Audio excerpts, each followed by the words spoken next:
The sound of Ava's voice came through the phone, rushed, with the distinct sound of men laughing in the background. I stood there, gripping my iPhone, my gaze fixed on the dinner I just laid out on the table. A perfectly seared steak, roasted asparagus, garlic mashed potatoes, and a bottle of Cabernet I'd been saving. Married 3 years, and this was the 5th time this month she'd called with a last-minute work thing. "Is it that new VP again?" I asked, keeping my voice low and even. "Yeah, Ryan says this quarter's numbers are critical.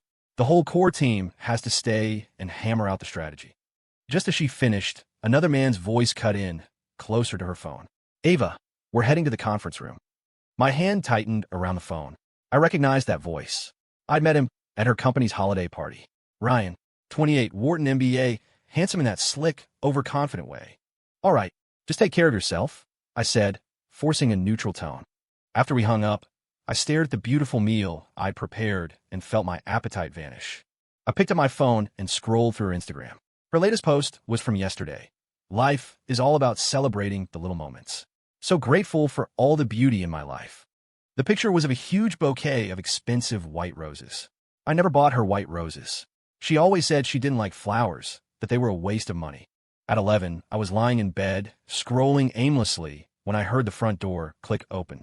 Ava crept into the bedroom, looking surprised to see me awake. "Why are you still up? Don't you have that early client meeting tomorrow?" "Waiting for you," I said, sitting up. "How'd the strategy session go?" She avoided my eyes. "Fine. It was productive," she said quickly. "I'm gonna go shower. I'm exhausted."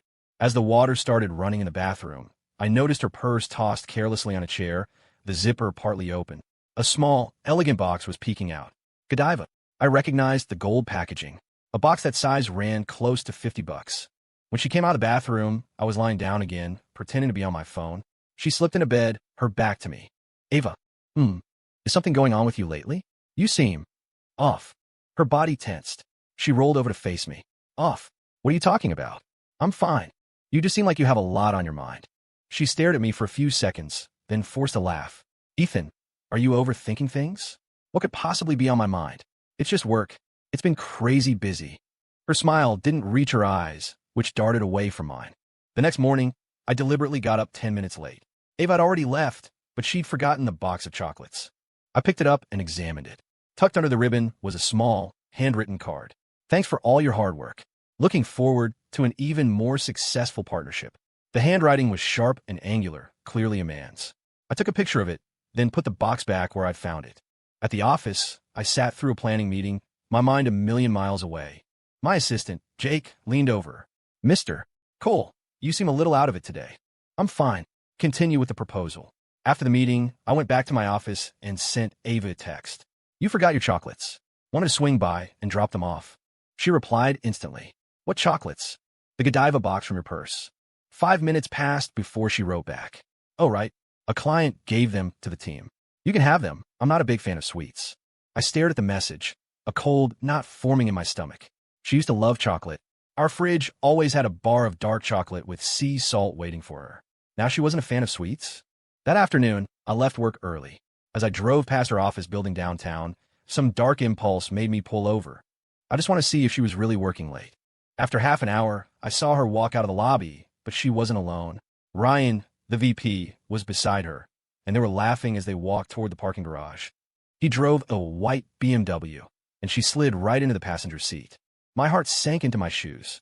I followed them from a distance as they headed for River North, the city's trendiest restaurant district. They stopped in front of an upscale steakhouse, the kind with valet parking and tasting menus. He got out and opened her door for her like a perfect gentleman. She smiled, a wide, genuine smile I hadn't seen directed at me in months. I sat in my car, my knuckles white on the steering wheel, and watched them go inside. In that moment, I understood what it felt like to have your heart turn to ash. In 3 years of marriage, we had never once eaten at a place that fancy. She always said it was too expensive, that we could have a perfectly good meal at home. And now, there she was, sitting with another man by a floor-to-ceiling window, her face glowing beautifully in the candlelight. I pulled out my phone and sent her a text. "When are you coming home?" 10 minutes later, her reply came. "Still at the office. This is going to be a late one. You should go to sleep." I took a screenshot of her message. Then I took a picture of the restaurant, the two of them clearly visible at their table, and sent it to her. "Is this what you call the office?" My phone rang instantly. It was her. "Ethan, are you following me?" Her voice trembled with panic. "Explain it to me," I said, my own voice eerily calm.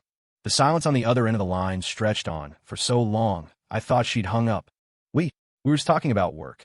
You talk about work at a $300 a plate restaurant? You lie about it. Ethan, just let me explain. We'll talk at home, I said, and ended the call. I started the car, a strange sense of relief washing over me. The guessing games were over. The self-torture was done. The truth was right in front of me, and there was nothing left to say. An hour later, Ava came home. She stood in the doorway, her face pale, looking like a child caught with her hand in the cookie jar. Ethan, I can explain. Explain. I looked at her. How are you going to explain this? Why lie about working late? Why go to a place like that with another man? She bit her lower lip, her eyes welling up. It was a work dinner, really. He's a major client on this project. A client? I let out a cold laugh. A minute ago on the phone, you said he was the project manager. Now he's a client? She froze, caught in a lie.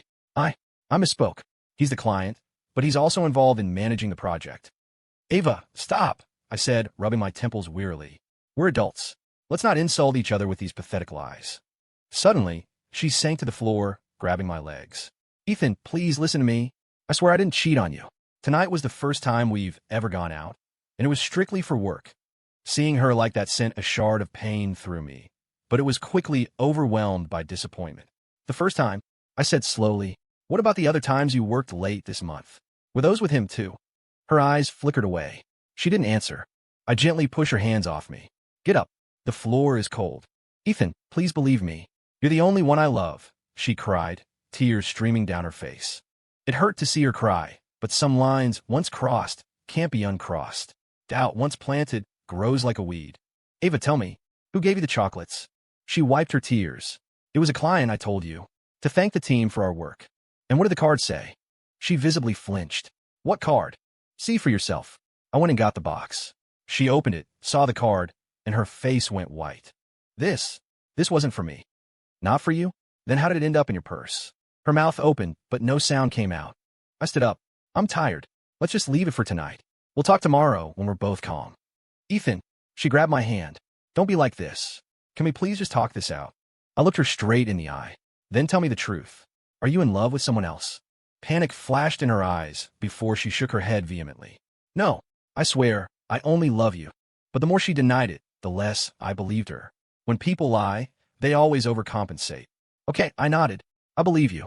But from now on, I expect total transparency. If you're having dinner with someone, you tell me who it is beforehand.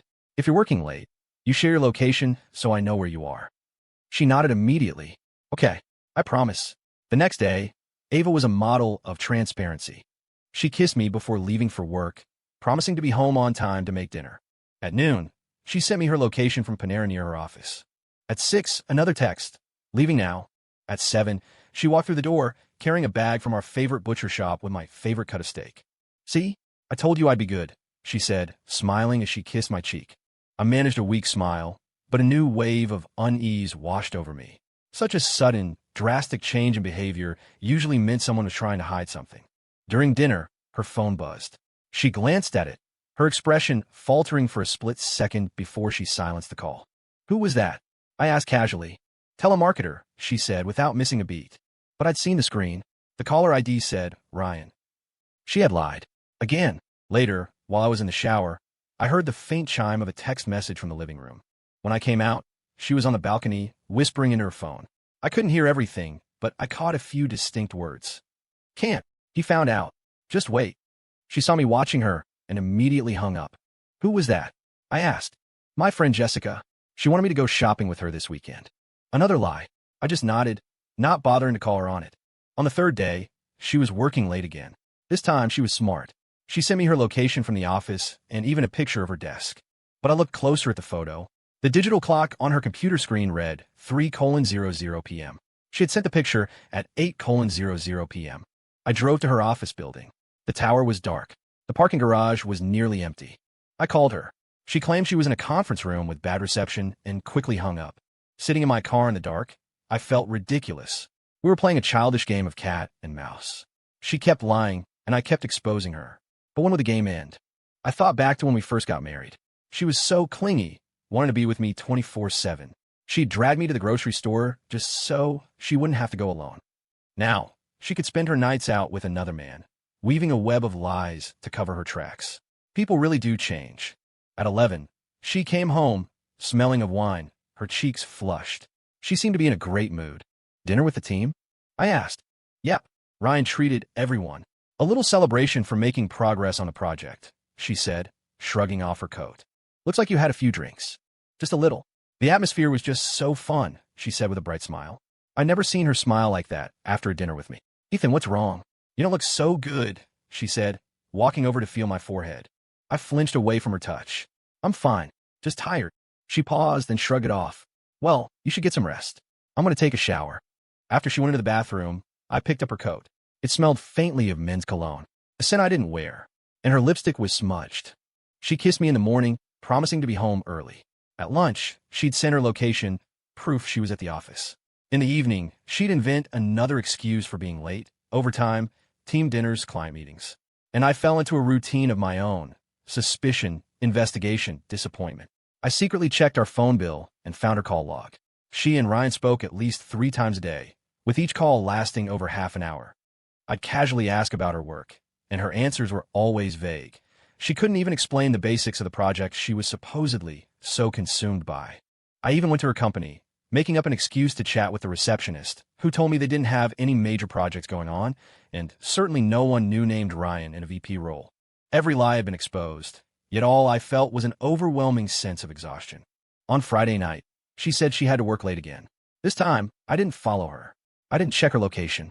I just sat at home, scrolling through our old text messages. 3 years of sweet nothings had slowly devolved into polite, empty formalities. When did we become this? When did she stop sharing her day with me? When did she stop looking forward to our weekends together? When did our conversations become nothing more than a series of robotic check-ins? Maybe this man's arrival wasn't the cause. Maybe he was just the final straw that broke the camel's back. Our marriage had been sick for a long time. At midnight, she came home. This time she didn't even bother with an excuse, just said she was exhausted and wanted to sleep. As I watched her rush through her nightly routine, I suddenly spoke into the quiet room. Ava, let's get a divorce.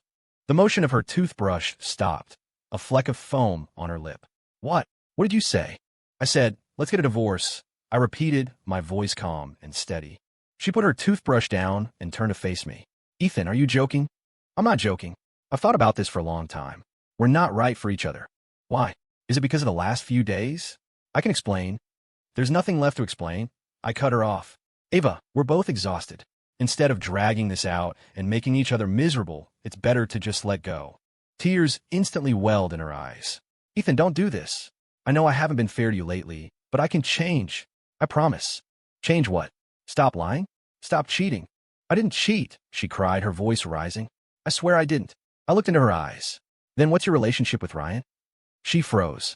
It's a professional relationship. A professional relationship requires 3 calls a day. A professional relationship involves $100 dinners. A professional relationship means you come home smelling like his cologne. Her face went chalk white. Ethan, you knew? I gave a bitter laugh. I know everything I need to know, and the things I don't, you'd never tell me anyway. She suddenly crumpled to the floor, wrapping her arms around my legs. Ethan, I was wrong. I know I was wrong. Please, just give me one more chance. I swear it will never happen again. Seeing her sobbing, a part of me wavered. 3 years of history isn't something you can just erase. But trust, once shattered, can never be pieced back together the same way. Ava, get up, I said, gently trying to pull away. Let's talk about this like adults. She slowly got to her feet, her eyes red and swollen. I'm only going to ask you one more question, and I want an honest answer, I said, looking her straight in the eye. Do you love him? Her gaze darted away. Her lips parted, but no words came out. Ava, this is your last chance to be honest with me. She bit her lip, tears streaming down her face. I don't know. You don't know. I laughed, but there was no humor in it. If you don't even know, how am I supposed to? Ethan, I really don't know. I'm so confused, but I know I don't want to lose you. Then why did you betray our marriage? Her crying intensified. I never wanted to. It's just, when I'm with him, things feel easy and fun. He listens to me. He cares about how I feel. Her words were like a knife in my chest. So, in her eyes, I was a husband who didn't listen, who didn't care about her feelings. I understand, I nodded. We'll go to the courthouse tomorrow and file the papers. No, she shrieked, lunging forward to hug me. Ethan, I don't want a divorce. We can start over. I gently pushed her away. Ava, think about it. Do you really want to be with me? Or do you just not want to lose your backup plan? She stood there, stunned. If you really loved me, you wouldn't have done any of this. And if you don't love me, then let's stop wasting each other's time. I turned and walked toward the bedroom. You can sleep in the guest room tonight. We'll go to City Hall in the morning. Behind me, I heard a gut-wrenching sob, but I didn't look back. Some paths, once taken, you can never return from. On the coffee table was a handwritten letter, several pages long, filled with her neat script. A confession, an apology, a plea for forgiveness. I didn't read it. I went straight to the kitchen and made breakfast. The smell of frying eggs woke her. She came into the kitchen, rubbing her eyes, her hair a mess. She looked exhausted. Ethan, her voice was hoarse. Eat something. The courthouse opens at 9, I said, placing a plate with eggs and a glass of milk in front of her. She stared at the breakfast, and her eyes filled with tears again. Do you remember? On our first date, you made me fried eggs just like this. I remember. I paused. You said you could eat my cooking for the rest of your life. Her sobs grew heavier. Ethan, please, let's not do this. I swear I'll never. Ava, I interrupted. Let me ask you something. If your husband was on the phone with another woman every day, taking her out to dinner, coming home smelling like her perfume, what would you think? She froze. Put yourself in my shoes. If I had done all of this, would you forgive me? She shook her head. No, but this is different. How was it different? I didn't sleep with him. We just what? Had an emotional affair? Just hadn't gotten around to sleeping together yet. I looked at her.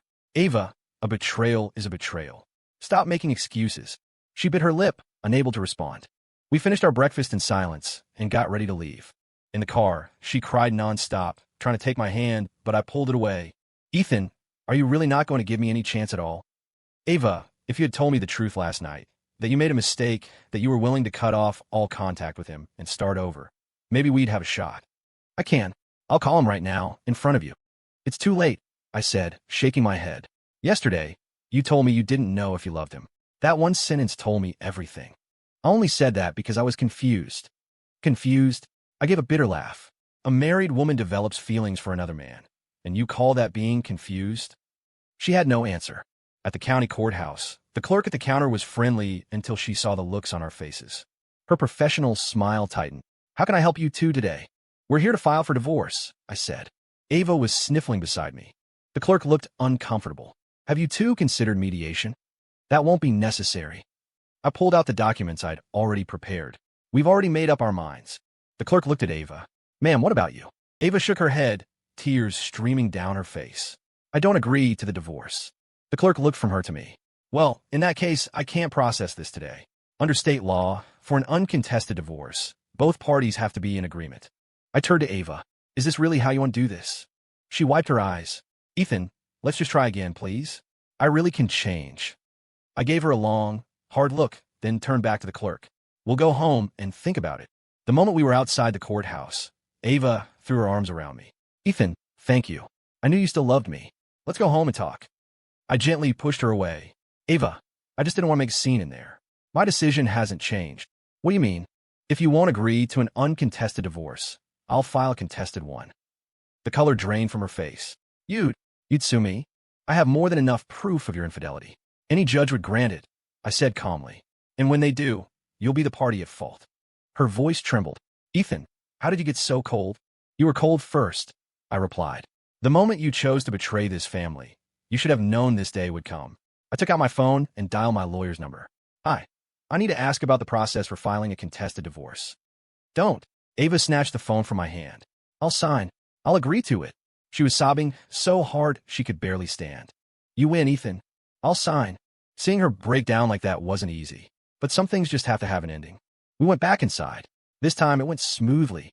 Half an hour later, we walked out with copies of the signed divorce decree. From now on, we were strangers. Ava clutched her copy, crying like a child. Ethan, I really didn't want this. Ava, what's done is done, I said, looking at her. I hope you find someone who makes you truly happy. With that, I turned and walked away. Behind me, her heartbroken cries echoed in the air. The apartment was the same, but suddenly felt cavernous and empty. There was no one to ask how my day was when I got home from work, no one to hand me a sliced apple while I watched TV, no one sleeping quietly beside me when I woke in the middle of the night. Habit is a terrifying thing. I catch myself buying breakfast for two, cooking enough dinner for a family, and reaching for her favorite snacks at the grocery store. When my friends found out, they were shocked. My best friend, Mark, took me out for a beer. Ethan, man, I don't get it. You guys always seemed so happy. What happened? Happy. I gave a dry laugh. Maybe we just looked happy. But what was it? Is there any chance you can fix it? I took a long swallow of my beer. She fell in love with someone else. Mark stared at me. No way. Ava's not that type of person. People change, I said, shaking my head. Anyway, let's not talk about her. So what's the plan now? What plan? Just live, I guess. Mark clapped me on the shoulder. Dude, if you want my honest opinion, you should have done this a long time ago. I never said anything, but Ava, she's always been incredibly self-centered. Do you have any idea how much you changed for her? I looked at him, confused. What do you mean? You used to be the life of the party, man. Always the first one to crack a joke. After you got married? Every time we tried to hang out, it was always, sorry, gotta get home to Ava. You used to love playing basketball on weekends. When was the last time you even touched a ball? His words hit me hard. He was right. To fit into Ava's world, I had sanded down all my own edges. She didn't like me going out with my friends, insisting a married man's priority should be his home. She didn't like me playing basketball because she was worried I'd get hurt. She hated when I watched sports on TV, complaining it was too loud while she was trying to read. Slowly, my life had shrunk to just two things: work and her. My friends faded away, my hobbies disappeared, and I became boring. But she wasn't like that at the beginning, I argued weakly. People's true colors always show eventually, Mark said, shaking his head. You're a free man now, Ethan. Go enjoy it. Leaving the bar, I walked alone through the city streets. The night air felt crisp and clean, and a sense of freedom I hadn't felt in years washed over me. I suddenly remembered how Ava used to insist I be home by 10 every night, worried about my safety. But now, I could go home whenever I wanted. No one was waiting up to check on me, and no one was going to be angry. The next day was Saturday. I slept in, then called my old college buddy Dave. Dave, you free today? I need a ride to a dealership. A dealership? I thought you had a car. That was our car. Too many memories. I want something new. Sure thing, Dave said. I've got nothing going on. What are you looking to buy? A sports car, I said without a second of hesitation. Dave laughed. Well, look at you. Single and ready to mingle. On the way to the Porsche dealership, I thought about how Ava had always said sports cars were impractical. Not enough room in the back, tiny trunk, terrible gas mileage. She had insisted we get an SUV, something family-friendly. But now I was going to buy the car I wanted. When I pointed out the guard's red 911, the salesman's eyes lit up. Excellent choice, sir. This is our most popular model. Tell me about the specs. Fully loaded, top trim, 473 horsepower, 0 to 60 in 3.2 seconds. Listening to him rattle off the numbers, a thrill I hadn't felt since I was a teenager shot through me. Dave nudged me. Dude, are you trying to relive your 20s? And what's wrong with that? I grinned, handing over my card. Driving the new car home, the whole world seemed brighter. As I pulled up to my apartment building, I saw a familiar figure sitting on a stone planter by the entrance. It was Ava. Her eyes, full of a complex mix of emotions, followed my new car as I parked. I got out and walked over to her. What are you doing here? I missed you, she said, standing up. Her eyes were red-rimmed. Ethan, can't we please try again? Looking at her drawn face, a part of me felt a pang of pity. Ava, we're divorced. The papers are just a piece of paper. What about our feelings for each other? She pleaded, stepping closer. I've been thinking so much these past few days, and I realized I can't live without you. And what about Ryan? I asked. A blush crept up her neck. I'm not talking to him anymore. Really? Yes, really. I can show you my phone, she said, fumbling for a purse. I held up a hand. Don't bother. Ava, even if you cut off all contact, we can't go back. Why not? Tears streamed down her face. I know I messed up, but I can change. I looked at her. Because the trust is gone. Ava, do you have any idea what these last few weeks have been like for me? Every time you said something, I had to wonder if it was the truth or another lie. Every time you were with me, I wondered if you were thinking about him. Every time you smiled at me, I wondered if it was real or just a performance fueled by guilt. Her crying intensified. Ethan, I didn't mean for any of this to happen. I don't know what came over me. I know you didn't, I sighed, but the damage is done. Ava, it's better for both of us if we just move on. You can go find a life that makes you happy, and I can start over. I don't want to start over. I just want you, she cried, throwing her arms around me. I gently pried her off. Ava, don't. Ethan, please, just give me one more chance. I promise. Do you remember the first time we ever had a real fight? I interrupted. She looked at me, confused. It was because I bought a shirt you didn't like. You said I didn't understand you, that I didn't care about your feelings. At the time, I thought, it's just a shirt. Why are we fighting over this? I looked her in the eyes. Now I get it. It was never about the shirt. It was because we were never a good fit to begin with. We see the world differently, we express love differently, and we want different things out of life. But we loved each other. Yes, we did. But love isn't enough to solve everything, I said gently. Ava, let go. For your sake, and for mine. For the next month, she was a constant presence. She'd be waiting outside my office building in the morning with homemade breakfast. She'd appear at the cafe I frequented for lunch. When I left work, she'd be in the parking garage. My coworkers started to notice. Mr. Cole, your ex-wife is pretty dedicated, coming by every day. One of my team members, Sarah, commented. Yeah, if it were me, I'd just take her back. You don't find that kind of persistence anymore, another added. I just offer a tight-lipped smile. If they knew the real story, they wouldn't be so impressed. But I didn't explain. Some things are too humiliating to share. One evening, Ava was waiting in the garage again. She was wearing a white dress I used to love, her makeup was perfect, and she looked beautiful. Ethan, can you just have dinner with me? As friends, she asked, her voice soft. I checked the time.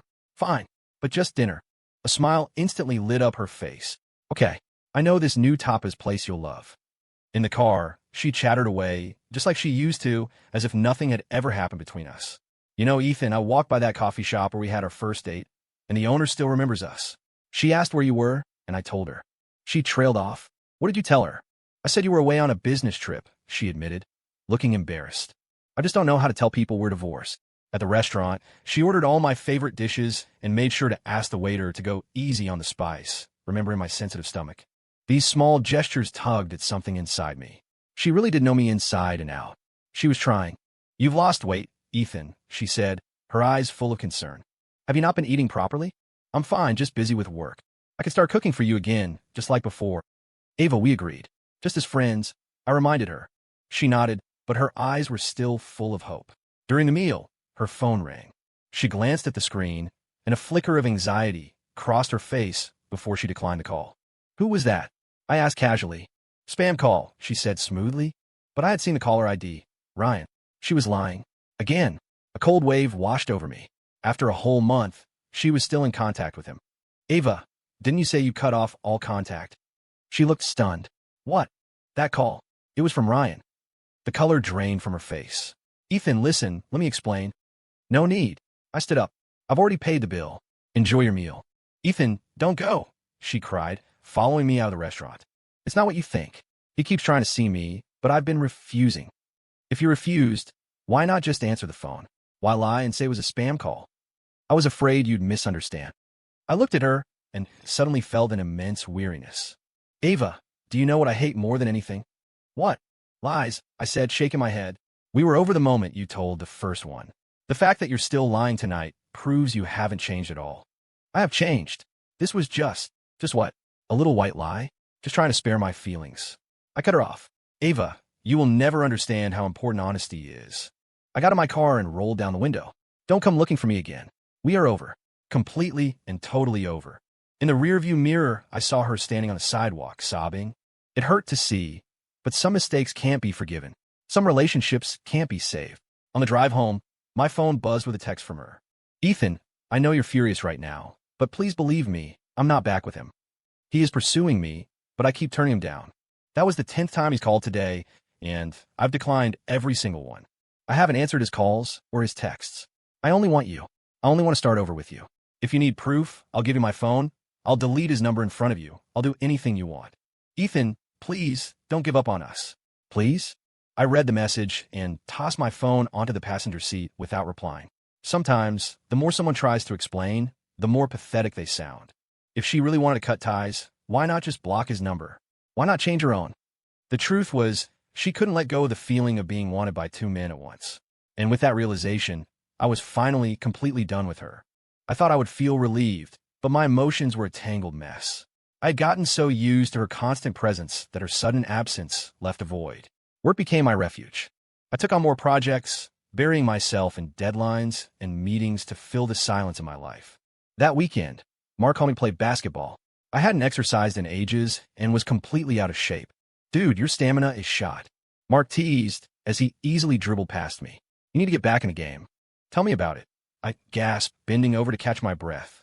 During a break, Mark asked, "So, has Ava been bothering you lately?" "Nope. I think she finally gave up." "Good.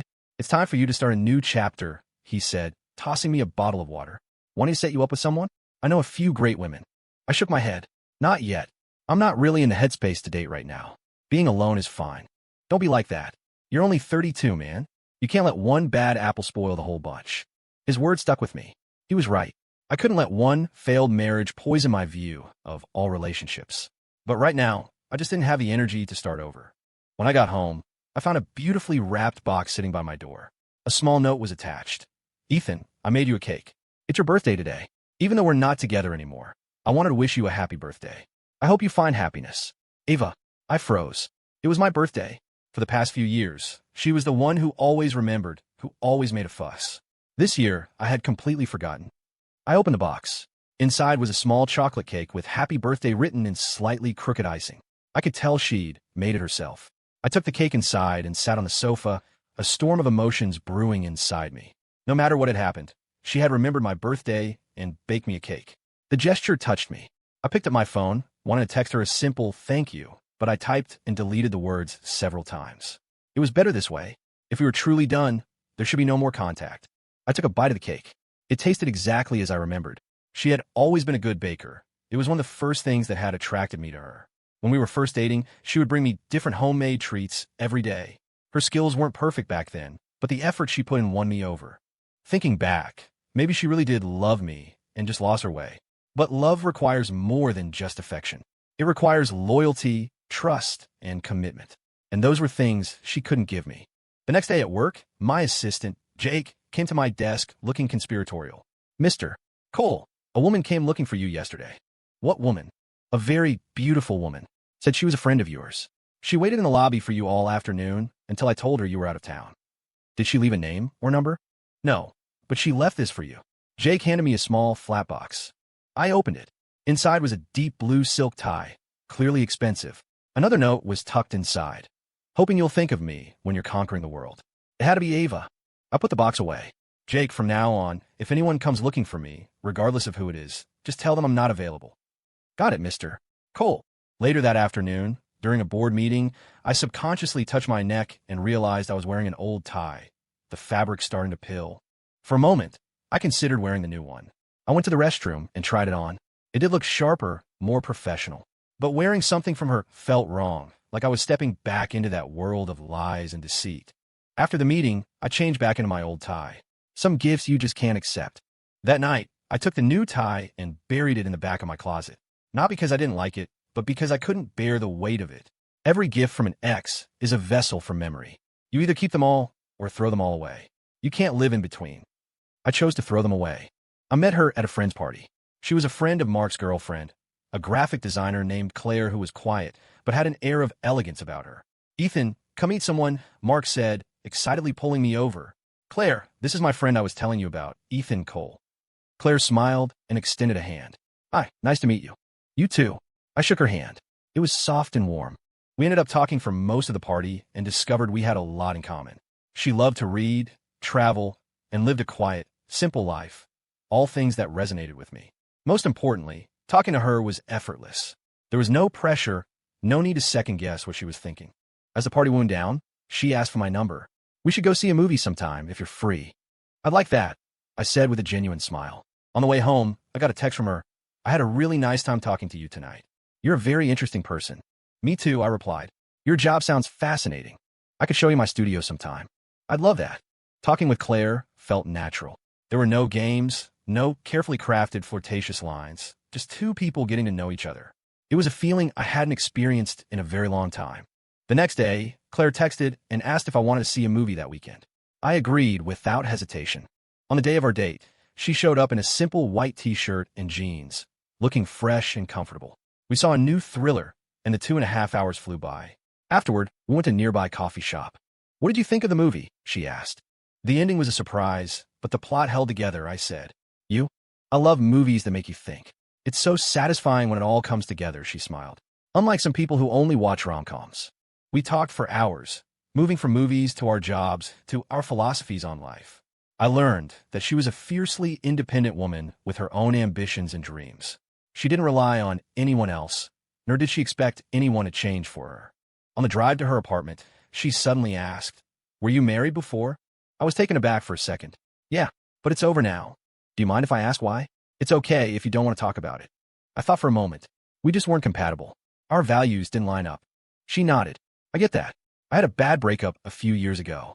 It taught me that compatibility is more important than just love." Her words struck a chord. Compatibility is more important than just love. She was right. Love alone isn't enough. You need mutual understanding, respect, and a desire to see each other grow. Over the next month, we saw each other often. We'd see movies, grab dinner, or just go for long walks and talk. Being with Claire brought a sense of peace and happiness I had almost forgotten. She never made unreasonable demands, never questioned my actions, and never asked me to be someone I wasn't. She was like a calm, clear stream of water, soothing and transparent. One afternoon, we were at her studio looking at her latest work when my phone rang. It was Ava. I glanced at Claire. She was engrossed in explaining a new design concept to me and didn't seem to notice. I silenced the call, but a moment later, it rang again. "You should get that," Claire said softly. "It's fine." I hesitated, then answered, "Hello. Ethan, can you come outside? I have something really important to tell you." Ava's voice was frantic. "I'm busy right now. Can't you just tell me over the phone?" "I can't. I'm right outside your building. Please, can you just come down for a minute? I'm begging you." I looked at Claire, who was now pretending to organize some sketches. "Give me a minute," I told Ava. Then to Claire, "I'm so sorry. I have to take care of something." "Go ahead," she said, her voice full of understanding. "I'll be here." I went downstairs and found Ava waiting by the entrance. She had lost more weight, and her face was pale. "What is it?" I asked. "Ethan, I'm pregnant," she said, looking me straight in the eye. I stared at her, stunned. "What?"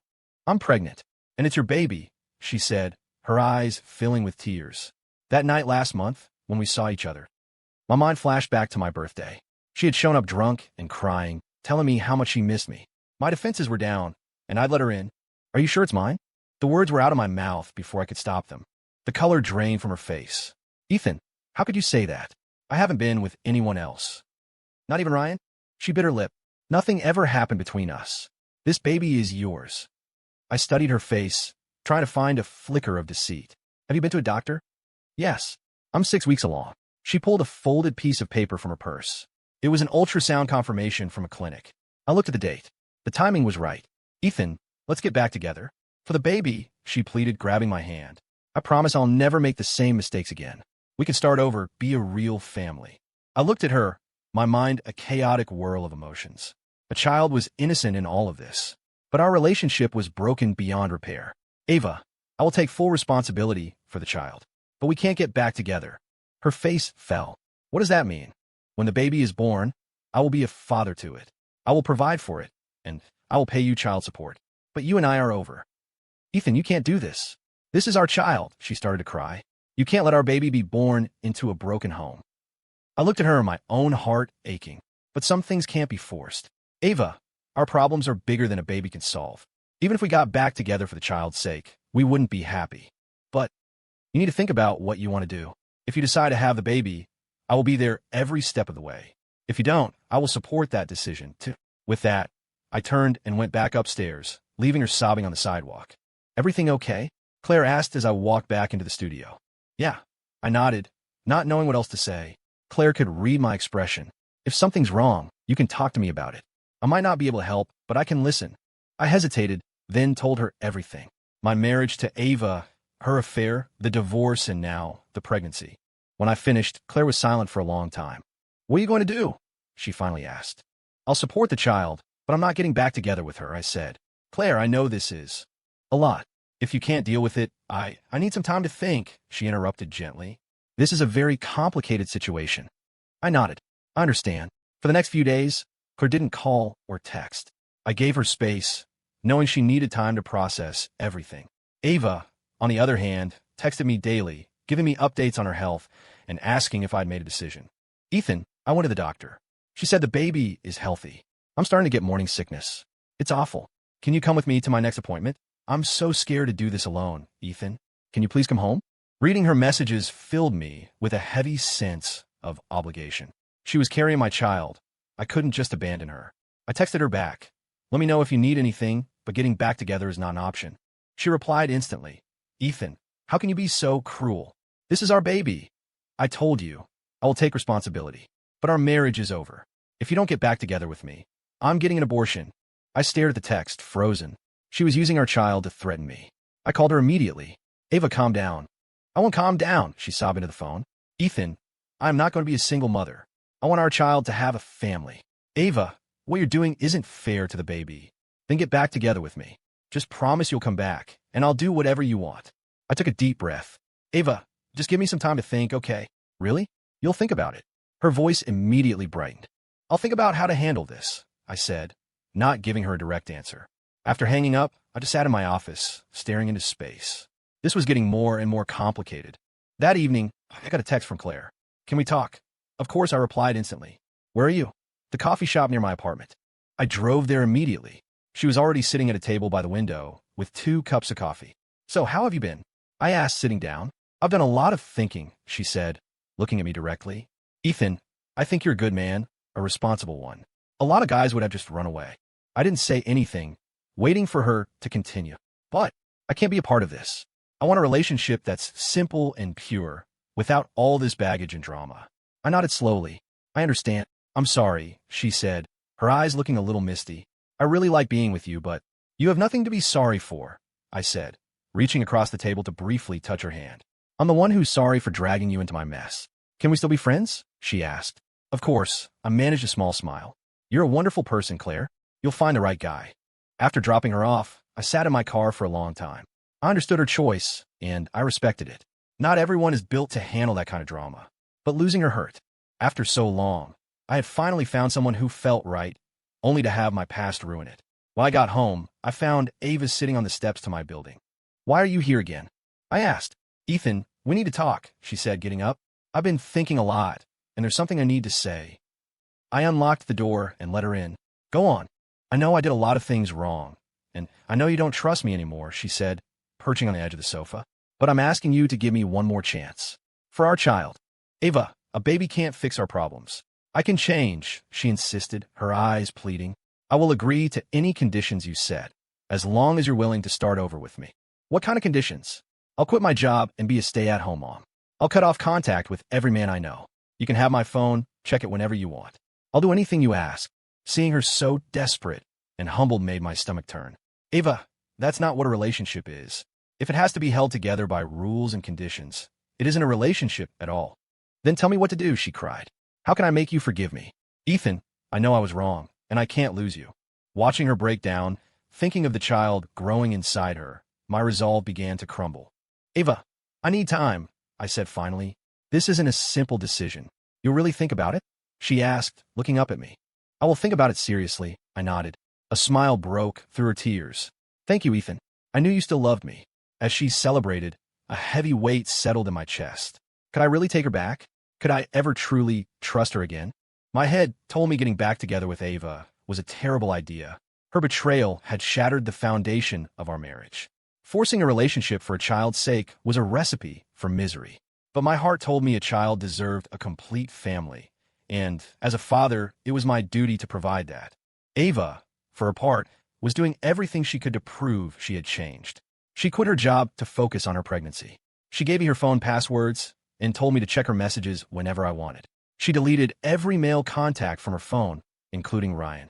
She even moved back into our old apartment, saying it would be easier for me to take care of her. Faced with this relentless campaign of goodwill, my defenses started to crumble. One night, I came home to find her in the kitchen, humming as she cooked. Why are you cooking? Didn't the doctor tell you to rest? I asked, frowning. I wanted to make your favorite pasta carbonara, she said with a smile. Besides, the doctor said a little light activity is good for the baby. I looked over her shoulder.